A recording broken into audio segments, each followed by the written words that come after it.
وہ لکڑی کے تخت پر آہستہ سے بیٹھا جیسے درد میں مبتلا ہو۔ اس کے ہاتھ کھلی آستینوں میں چھپے ہوئے تھے۔ امراء اور عمائد اس کی آواز پر ہمتاً گوش تھے، لیکن اس نے کسی کو مخاطب نہ کیا۔ وہ بالڈون تھا، شاہ ممالک کا بیٹا۔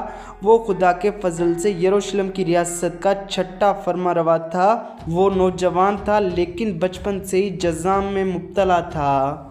دوستو، وہ بالڈون جذامی کے نام سے مشہور تھا اور گاڈفرے یعنی بادشاہ بالڈون اول کا آخری جانشین تھا۔ وہ بہت صابر اور حوصلہ مند تھا۔ اسے نہ صحت کی امید تھی نہ بیماری کی توقع، پھر بھی وہ اپنے روز افزوں درد کو نہایت خاموشی اور استقلال سے برداشت کر رہا تھا۔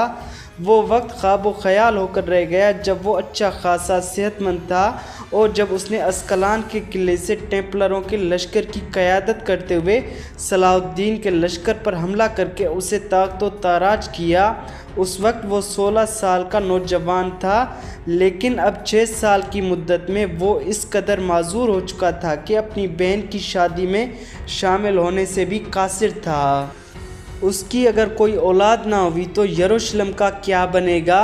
یہ فکر اسے اکثر پریشان کرتی، کیونکہ اسے یہ شدید احساس تھا کہ میں چند دن کا مہمان ہوں۔ کسی دشمن کو 65 سال سے یروشلم پر چڑھائی کرنے کی جرأت نہ ہوئی تھی۔ صلیب کی مقدس لکڑی سونے کے خول میں نہایت حفاظت و احترام سے پادری کے حرم میں رکھی تھی۔ صلیب گاہ مسیح کی چٹان پر ہر جگہ زائرین کی صلیبیں نصب تھیں، جن کے پاس دن رات شمعیں فروزاں رہتیں۔ ہر وقت خدا کی حمد و ثنا کے گیت گائے جاتے۔ کیا یہ سب کچھ ختم ہو جائے گا؟ یہ سوال اسے پریشان رکھتا۔ معذور لوگوں کی طرح اس کی قوت احساس بھی نہایت تیز ہو گئی تھی۔ دوستو، یروشلم کی زندگی بدستور ویسی تھی۔ زائرین کے ہجوم حسب معمول قربان گاہوں پر شمع روشن کرتے، لیکن بالڈون کو مستقبل کا اندیشہ لاحق تھا۔ اس کی موت کے بعد یروشلم کا کیا حشر ہوگا؟ ان عظیم الشان گرجوں کے اسقف زمینوں کے اس قدر کیوں مشتاق ہیں؟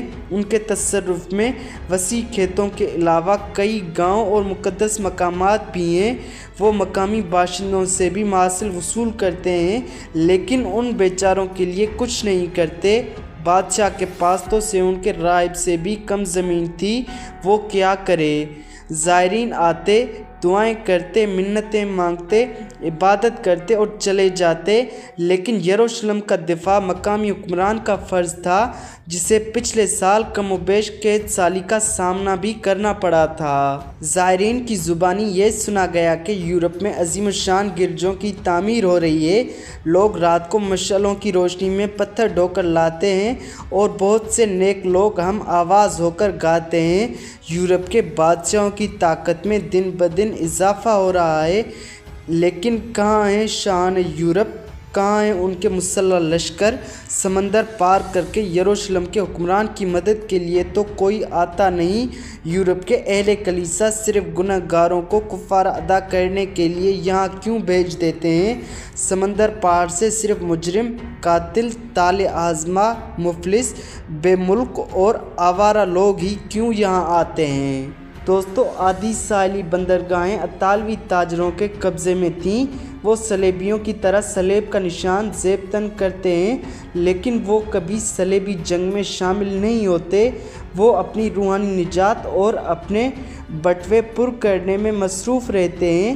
بالڈون کا جسم درد میں مبتلا تھا اور اس کا دل شک اور اندیشے سے گھائل۔ اس نے اپنی بہن سبیلا کو شادی کرنے کا حکم اس لیے دیا تھا کہ وہ یروشلم کے تاج و تخت کا وارث بنے۔